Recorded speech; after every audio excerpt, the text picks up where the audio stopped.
우리 교회와 동료가면서 과거 나와 한자라 불렸던 이 한센인들을 도우시는 우리 양한갑 선교사님 계시잖아요. 필리핀에 주로 계시면서 미얀마와 필리핀에 있는 한센인들을 쭉 도와오셨습니다. 이 양 선교사님을 통해서 저희 교회도 귀한 은혜를 함께 나누고 함께 동력할 수 있는 경험을 했습니다. 과거 버마라고 불리웠던 이 미얀마의 가장 큰 도시가 양곤이에요. 혹은 랭곤 이렇게도 하는데요. 이 양곤에서 한 2시간 정도 떨어진 곳에 메안청이라는 마을이 있습니다. 이 메안청은 미얀마 정부가 한센인들을 따로 격리 수용하는 가두고 숨겨놓은 땅입니다. 많은 사람들이 이곳은 신의 저주가 내린 사람들이 사는 땅으로 생각했습니다. 그래서 사람들이 이 메안청을 방문하는 것조차 꺼려했던 땅입니다. 이 메안청 마을에는 지금 그 양성나환자, 현재 진행이 되고 있는 양성나환자, 또 치료된 음성나환자들, 그리고 그 가족들이 사는 곳입니다. 메안청 동네 먹고 살기가 굉장히 어려우니까 이 양선교사님이 이야기해서 종자 돼지를 키워서 그것으로 새끼를 낳고 생활을 윤택하게 하자. 그래서 우리 그 돼지를 입양하는 그런 일을 위해서 함께 헌금을 했었습니다. 또 우리 교회가 한센인들이 많이 다니는 그 학교에 복사기와 컴퓨터를 기증하면서 그 한센인 마을에 양선교사님과 동력이 시작이 되었습니다. 여러분 보시는 이 사진은 여러분들이 헌금으로 지은 선한목자 선교센터입니다. 2층까지 우리 교회가 지었고요. 금년에 다른 교회에서 3층을 터진 곳에 예배실로 이렇게 지었습니다. 이곳에 살면서 한 20명의 학생들이 기숙하며 공부하고 살아갑니다. 학생들이 누구냐면 주로 한센인들 자녀들이에요. 그리고 편도 걸어서 1시간이나 1시간 반 정도 걸어와야 학교를 다닐 수 있는 학생들을 우선적으로, 또 가난한 집 학생들 우선적으로 우리 그 선교센터에 월요일부터 토요일까지, 금요일까지 합숙하며 살 수 있도록 했습니다. 전도사님 부가 돌보고요, 예배도 인도하고 또 공부도 시키고 돌아봅니다. 근데 작년에 이런 일이 있었어요. 그 학생들 가운데 옥눈유라고 하는 학생이 있었는데, 그 학생의 어머니가 그 학부모의 회의에 이렇게 좀 얼굴만 봐도 좀 긴장이 되어 있는 그 표정으로 나타나셨습니다. 이 지독한 불교 신자인데요. 그 엄마가 선교센터 오더니 아들의 짐을 챙겨서 이제 집으로 데려간다는 거예요. 그리고 우겨댔습니다. 여기 당장 있지 말고 당장 집으로 가자. 엄마, 저는 안 가요. 저는 여기서 선교센터에 살 겁니다. 일어나, 당장 집에 가야지. 안 가요? 난 여기 공부해서 꼭 대학에 갈 거예요. 여기 있으면 너는 크리스찬이 돼야 돼. 그래도 있을 거야? 엄마, 나는 이미 크리스찬이에요. 이 옥눈이라는 학생은 엄마를 결국 따라가지 않고 선교센터에 머물렀습니다. 이 학생이 아이들의 예배에 기타를 치며 찬양 인도를 합니다. 여러분, 불교 집안의 아이들이 왜 여기다 보내냐면, 걸어서 1시간, 1시간 반을 오고 여기에서 공부시켜주고 먹고 재워주고 바로 학교 옆에 이 기숙사를 해놓으니까 불교 자녀도 보내는 거죠. 그런데 이 엄마가 이제 여기서 예수 믿는 일이 일어나는구나를 듣고 이제 아이를 빼가려고 한 거예요.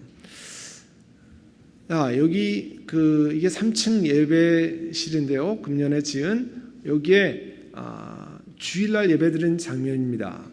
지금까지는 목요일까지 센터에서 공부하면서 이렇게 기도도 하고 하지만, 여기는 집에 갔다가 1시간 반을 걸어서 자기들이 자발적으로 와야 예배 드릴 수 있는 건데요.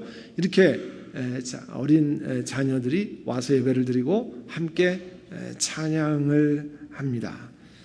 여러분, 이 메안청이라는 마을은 비가 오지 않을 때는 40분을 걸어가야 마실 물을 얻을 수 있는 그런 동네예요. 또 지대가 높기 때문에 우물을 파도 150m, 200m를 파내려가야 맑은 물이 있습니다. 그런데 돈이 없는 동네니까 한 50m 이렇게 파가지고 물을 퍼올리는데 먹을 수 없는 그런 물들, 더러운 물들이 가득한 동네입니다. 그래서 선교의 일환으로 이 선한목자 이 선교센터 옆에도 깊은 데서 물을 뿜어 올리는 펌프를, 지하수 펌프를 설치했고요. 또 이 동네 유지들에게 동네 한복판에 그 150m, 200m를 파내러 가서 뽑을 수 있는 그런 맑은 물을 하는 그 공동 지하수 펌프를 설치를 약속했습니다. 그 양성에는 설명하는 건데요. 야곱의 우물이라, 제이콥스 웰이라 짓고 그 밑에 보면 Donated by the Good Shepherd Church, 우리 교회 이름이 써 있잖아요. 이 유지들에게 약속하고 설치하는 지점에 가서 저렇게 같이 사진을 찍고 실제로 이제 다 설치해서 정말 직접 물을 마실 수 있는 곳으로 바뀌었습니다. 이 우물 파는 것을 우리 교회가 지원했는데 3,000불을 보냈습니다. 미얀마 국민 1인당 1년 평균 소득이 1,300불이에요. 그리고 이 동네 사람들은 그보다 훨씬 낮습니다. 그러니까 이 동네 사람은 5년, 10년을 모아야 저 깊은 지하수를 품어낼 수 있는 이 지하수 pom프를 팔 수 있습니다. 그러니까 매한청 사람들은 불가능한 일이죠. 그래서 아직도 미국에 있는 교회들이 제3세계 선교를 위해서 귀한 사역을 할 수 있는 이유가 존재합니다. 우리들은 조금 저렴하게 해서 하면 제3세계에 나가서는 큰 일을 할 수 있거든요. 이 맑은 물이 콸콸 쏟아지는 우물 파는 일에 저희 교회가 또 후원하는 이유가 있습니다. 기쁨으로 우물에서 식수를 가지고 가는 사람들이 영적인 생수 되시는 예수 그리스도를 만나서 정말 생명의 물을 마실 수 있기를 소망하고 기도하기 때문에 우리가 이 사역을 후원하는 겁니다. 오늘 함께 읽은 본문 37절에는요, 예수님께서 명절의 가장 중요한 날인 마지막 날에 일어나셔서 큰 소리로 말씀하셨다는 거예요. 여러분, 어떤 명절을 말합니까? 이스라엘 사람들이 가을에 지키는, 추수 때 지키는 명절이 초막절 혹은 장막절이라고 하는데 Feast of the Tabernacle이라고 이렇게 부릅니다. 요한복음 7장 2절에 가면 유대 사람의 명절인 초막절이 가까워졌다라고 기록합니다. 갈릴리에서 다니시던 예수님이 이 초막절에 예루살렘으로 올라가셨습니다. 오늘날 예배드리는 우리 그리스도인들이 6월절은 많이 합니다. 이스라엘 사람들이 노예로 있다가 하나님의 특별한 은혜로 이집트에서 빠져나와서 이제 자유를 찾는, 그래서 패스오버라 불리우는 6월절, 또 예수님이 십자가 달리신 다음에 부활하시고 승천한 이후에 제자들이 함께 마가의 다락방에 모였을 때 하나님의 성령께서 임하신 펜테코스탈 데이, 오순절을 우리가 많이 합니다. 그런데 가을에 이 추수할 때 하는 초막절, The Feast of the Tabernacle이라고 하는 것은 잘 생소한 분이 많아요. 추수를 감사하며 기뻐하는 절기에 하는 건데요. 현재 우리가 쓰는 달력으로는 9월, 10월쯤 해당됩니다. 구약성경 레위기 23장 41절에 너희는 해마다 이렇게 7일 동안에 하나님께 절기를 지켜야 하는데 대대로 길이 지켜야 할 절기라는 거예요. 42절에 보면 이래 동안에 너희는 초막에서 지내야 되는데, 절기를 지키는데 초막에서, 타버네클에서 텐트에서 지내야 된다는 거예요. 이 기간에 이스라엘 본토 사람, 나그네 이런 사람들은 아니지만 본토 사람 반드시 이렇게 해야 된다 말씀하셨습니다. 이렇게 해야 너희 자손이, 내가 이스라엘 자손을 이집트 땅에서 인도하여 낼 때 이 초막에서 살게 하는 것을 알게 될 것이다 했습니다. 유대인들이 이 성경 다음에 많이 보는 책이 탈무드라고 그러잖아요. 이 탈무드에 초막을 만드는 기본적인 방법에 관해서 자세하게 나와 있습니다. 이 초막을 만드는 사진인데요. 초막의 지붕은 원칙이 비가 새야 됩니다. 지금 우리 지붕은 비가 안 새게 하지만 여기선 그 과거의 텐트에 사는 것을 기억하고 비가 새야 되고 밤에 불빛이 장막 안으로 들어올 수 있도록 듬성듬성 만드는 거예요. 현대에 사는 유대인들이 아파트 옆에도 저렇게 발코니에 초막을 짓고 이 초막절 기간 동안에는 이 초막에 들어가서 삽니다. 그리고 야외에는 이렇게 듬성듬성 만드는 거예요. 이 초막에 사는 동안에 우리가 얼마나 연약한 존재인지를 알게 되는 겁니다. 광대한 우주에 우리는 잠깐 있다가는 존재라는 것을 깨닫게 되는 겁니다. 초막은 부자나 가난한 사람이나 부요함, 가난함의 차이를 느낄 수 없는 그런 것이죠. 가난한 자의 장막이나 부자의 장막이나 바람 불면 흔들리고 허술하기는 다 마찬가지 아니에요. 그러나 유대인들은 이 불편한 초막에서 일주일간을 지냅니다. 이스라엘 백성들이 이집트를 떠나서 광야 생활을 하면서 텐트에 산 것을 기억하는 거예요. 이 기간 동안 초막에 살면서 가나안 땅에 들어오기 전에 사막에서 하나님께 예배드리고 하나님께서 어떤 것을 공급하셨느냐를 기억하고 회상하는 겁니다. 우리 가끔 6.25 행사를 할 때 미국에서도 그런 6.25를 기념하면 6.25 때 먹던 주먹밥을 점심으로 줍니다. 보통 때는 잘 먹다가 그때 주먹밥을 주면서 뭘 하자는 거예요. 그렇게 고생스러운 시간이 있다고 하는 것을 회상하는 것 아니에요. 이 초막절에도 마찬가지입니다. 신명기 8장 12절 이하에 보면 당신들이 배불리 먹고 좋은 집에 살고 또 소와 양이 번성하고 은금이 풍성하고 당신의 재산이 늘어날지라도 그러면 사람들이 생겨나는 게 뭐예요? 잘 살고 편안하고 높은 지위에 가면 자연스럽게 생각하는 게 교만한 마음이에요. 내가 다 잘해서 내가 다 굉장해서 이만큼 살고 이만큼 한다 이렇게 생각하는데 그럴 때에 하나님을 기억하라는 겁니다. 당신들이 이집트 종살이 하던 집에서 이끌어내신 하나님을 잊어버린 일이 없도록 하라고 유대인들에게 말씀하는 거예요.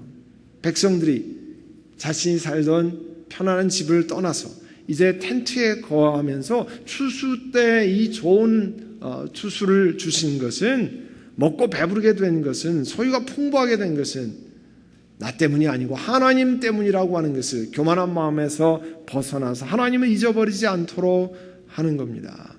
그 텐트 기간 동안에 하나님이 우리 이스라엘 백성들을 어떻게 건져내셨는지 정말 아무것도 아닌 사람들을 당신 노예는 nobody 아무것도 아닙니다. nothing. 그래서 죽고 사는 것을 이집트의 사람들이 결정할 수 있었습니다. 그런데 광야에서 하나님을 신뢰하면서 살아갔다는 것을 기억하게 만드는 거예요. 예수님 당시에 예루살렘 성전에서 이 초막절 의식을 절기 행사를 할 때 성전에서는 매일 특별한 의식을 행했습니다. 이 이스라엘의 날씨가요, 우리 LA 날씨랑 비슷합니다. 봄부터 가을이 될 때까지는 쭉 비가 안 오고요. 이제 가을 되면서 그 지중해성 기후가 이제 비가 오기 시작하는데요. 이 초막절은 이제 곧 우기가 시작되는 그런 때입니다.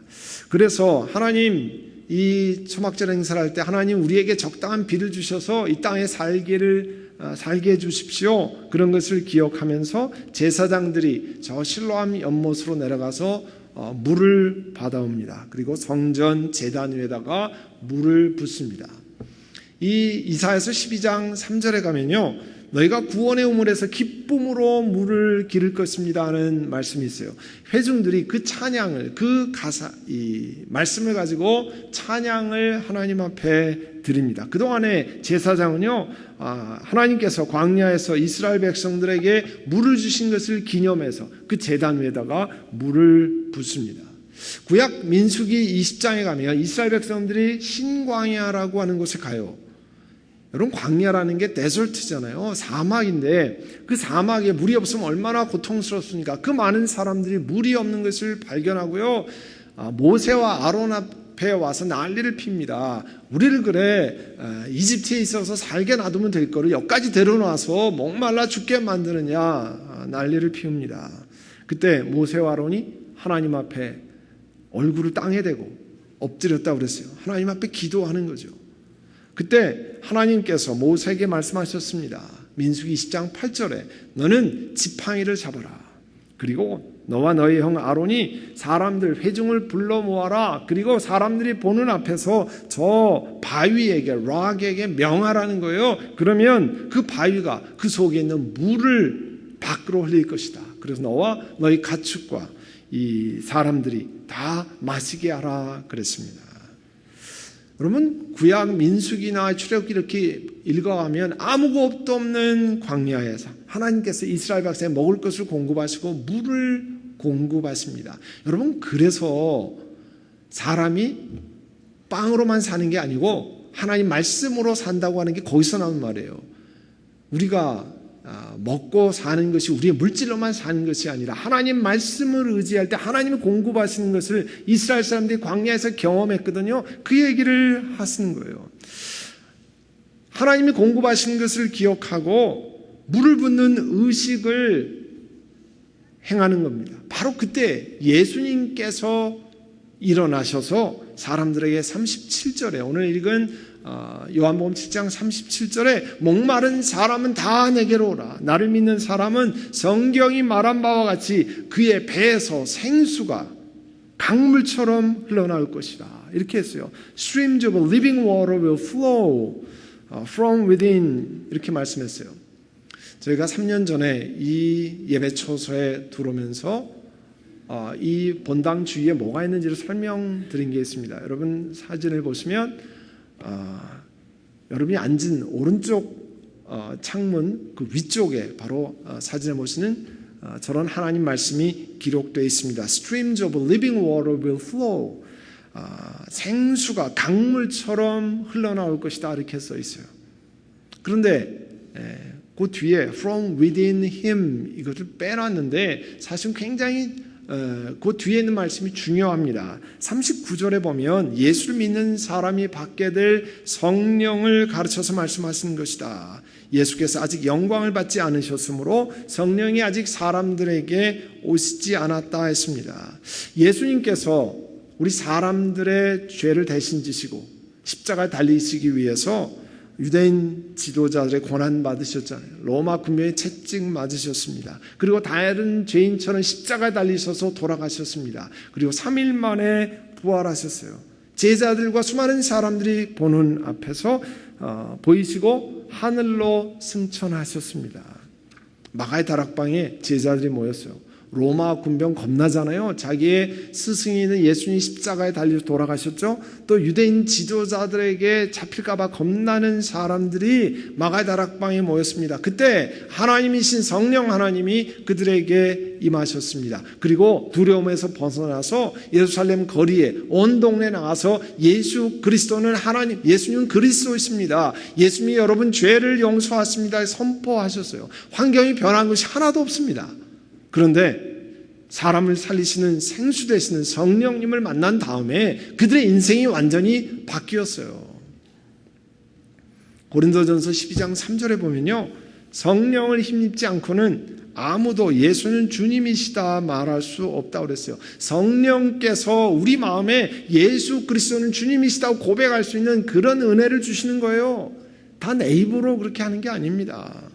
또 고린도전서 3장 16절에 보면 너희는 너희가 하나님의 성전인 것과 하나님의 성령이 너희 안에 계시는 것을 알지 못하느냐. 예수님을 영접하면 하나님 되신 성령님이 우리와 함께 오셔서 거하십니다. 그리고 그 성령 하나님이 우리의 생명의 물이 되셔서 우리들을 살려내시는 겁니다. 예수님을 자신의 구세주로 Savior로 영접한 분들이 성령 하나님이 여러분과 동행하시고 함께 하십니다. 예수님이 이 제단에 물을 부으며 적당한 쯤에 비를 주시기를 원하신다고 할 때 예수님은 생수에 관한 말씀을 전하셨어요. 여러분 유대인들의 조상들은 바위에서 나오는 물을 마셨습니다. 사도 바울께서 그 바위에서 물이 나오는 것을 어떻게 다시 전해주셨냐면 고린도전서 10장 4절에 보면 이렇게 말씀합니다. 이 세상 유대인들이 그 광야에서 사막에서 모두 똑같은 신령한 물을 마셨는데 그들은 자기들과 동행하는 신령한 바위에서 물을 마셨다고 그랬어요. 바위인데 신령한 바위라고 얘기했어요. 그리고 그 바위는 그리스도였습니다. 이렇게 말씀하는 겁니다. 출애굽기 17장이나 민수기 20장에 보면요. 물이 없어 몹시 목이 마른 이스라엘 백성들에게 하나님께서 물을 냈습니다. 그리고 인생의 그들의 갈증을 해결해 주신 사건이 기록되어 있어요. 여러분 실제적으로 오늘을 사는 우리들도 인생에 여러 가지 고통의 문제가 많습니다. 갈증이 단순히 무리 없는 갈증이 아니라 인생에 여러 가지 갈증이 있어요. 그런데 우리는 어떻게 생각합니까? 세상의 즐거움이 내 갈증을 해결해 줄 것입니다. 세상의 편안함이 또 높은 지위가 인생의 목마름을 해결해 줄 것이다 생각합니다. 그러나 실상 그렇지 않습니다. 수많은 사람이 물질이 많이 있어도 높은 자리에 있어도 평안한 삶을 누려도 그 갈증이 끊임없이 해결되지 않고 목말라 하는 경우가 너무 많이 있습니다. 정말 목마를 때는 물 한 그릇 먹는 것이 갈증 해결의 근본입니다. 여러분 인생의 고민을 해결하시는 예수 그리스도를 만나야 여러분 인생의 갈증이 해결이 됩니다. 다른 것으로 해결이 되지 않습니다. 왜냐하면 하나님 우리 영혼에 하나님을 갈급하는 그런 부분을 만들어 놓으셨어요. 더 무엇을 가져야 하고 더 높아져야 하고 더 편안한 것 좋은 거 누려야 갈증에서 해결하는 것이 아니에요. 여러분 아까 양합 선교사님이 외안청 마을 한센인들 마을 한복판에 우물을 파면서 그 이름을 제이콥스 웰, 야곱의 우물이라 이렇게 이름을 붙였잖아요. 그 동네 사람들은 이건 야곱이란 사람이 돈을 많이 냈나 보다 이렇게 생각할 수 있을 거예요. 그러나 그보다 더 훨씬 깊은 뜻을 가지고 있습니다. 요한복음 4장에 가면 예수님이 사마리아 지방에 가시잖아요. 사마리아의 수가라는 지역에 갔습니다. 수가의 우물가에서 한낮에 대낮에 아무도 나오지 않는 시간에 한 여인을 만났습니다. 그는 인생에 정말 깊은 갈증을 호소하는 여인이었습니다. 인생의 의미를 상실한 여인이었어요. 그 여인이 예수 그리스도를 만나잖아요. 그리고 예수님을 만나는 이야기가 요한복음 4장에 기록되어 있는데 그 우물가에서 예수님 만난 여인이 뭐라고 얘기하냐면 우리 조상 야곱이 우리에게 이 물을 주었습니다. 그리고 그 야곱과 그 자녀들과 그 가축까지 이 물을 마셨습니다. 그리고 바로 그 여인도 그 우물에서 생명 되신 예수 그리스도를 만나잖아요. 그래서 저 매안청의 한복판에 그 마을을 야곱의 우물이라 붙인 겁니다. 야곱의 우물처럼 사마리아 여인처럼 주님을 만날 수 있는 우물이 되기를 바라면서 그 불교 신자로 살아가고 인생에 소망이 없는 한센인 가족으로 살아가는 사람들이 예수 그리스도의 복음을 듣고 그 생명의 삶이 바뀌도록 하는 것을 소망해서 이름을 그렇게 붙인 겁니다. 그 여인이요 예수님 말씀을 듣고 들었습니다. 예수님 무슨 말씀을 했어요? 요한복음 4장 13절에 이 물을 마시는 사람은 다시 목마를 것입니다. 우리 지금 물을 마셔도요 몇 시간 후면 또 물을 마셔야 됩니다. 그러나 내게 주는 물을 마시는 사람, 내가 주는 물을 마시는 사람은 영원히 목마르지 않을 것이다 했습니다. 내가 주는 물은 그 사람 속에서 영생에 이르게 하는 샘물이 될 것이다 했습니다.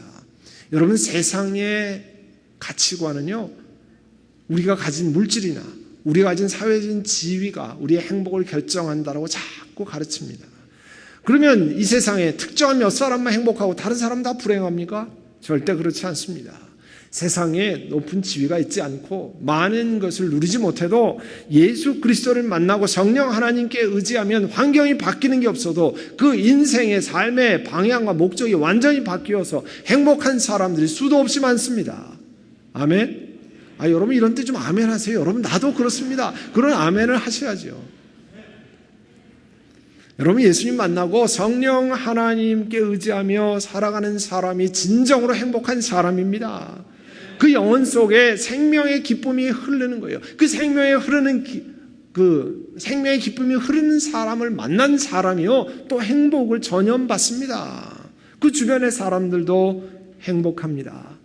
사랑하는 선한 목자 교회 여러분, 저는 우리 교인들이 이 치노이스 예배처소에 와서 바로 예배당 바깥에 기록되어 있는 것처럼 생수의 강이 흐르는 그 근원이 누굽니까? 예수 그리스도를 만나고 생명을 주시는 성령 하나님과 동행하면서 하나님 주시는 기쁨을 체험할 수 있기를 바랍니다. 하나님 이민자로 이 땅을 살아가고 애쓰고 수고하면서 하나님 주시는 생명의 은혜가 생명의 물이 충만한 여러분 한 분 한 분 되시기를 간절히 소원합니다. 여러분 이 시간에 기도하겠습니다. 기도하면서 성령 하나님 우리에게 생명의 은혜를 주시기를 원합니다. 내가 세상에 잘 안 돌아가고 환경이 안 좋아도 그러나 생명 되시는 예수님께 의지하며 이 땅을 살아가기를 원합니다. 그 기쁨이 충만하기를 원합니다. 이 시간에 다 함께 우리 통성으로 같이 기도하겠습니다. 사랑하는 주님, 사막에 이스라엘 사람들이 아무것도 없어도 하나님이 반석에서 물을 내셨습니다. 농사를 짓지 않아도 그 기간 동안에는 하나님께서 메추라기와 만나를 먹이셨습니다. 사람이 우리의 재주로만, 우리가 가진 물질로만 살아가는 것이 아니라 예수 그리스도께를 통해서 주시는 하나님 말씀으로 살아간다는 것을 다시 한번 되새기하신 것을 감사합니다. 사랑하는 주님, 우리가 우리 힘으로 사는 것 아닙니다. 이제 초막절을 지키면서 이스라엘 백성들이 경험한 것처럼 이제 하나님을 의지하고 하나님께서 길을 여시는 것을 경험하는 저희들 되게 하여 주시옵소서. 우리 한 분 한 분 하나님께서 붙드시는 삶을 경험하며 이 광야 같은 세상을 구름 기둥과 불 기둥 인도하심 따라 걸어가는 저희들 되게 하옵소서. 예수님의 이름으로 기도드립니다. 아멘.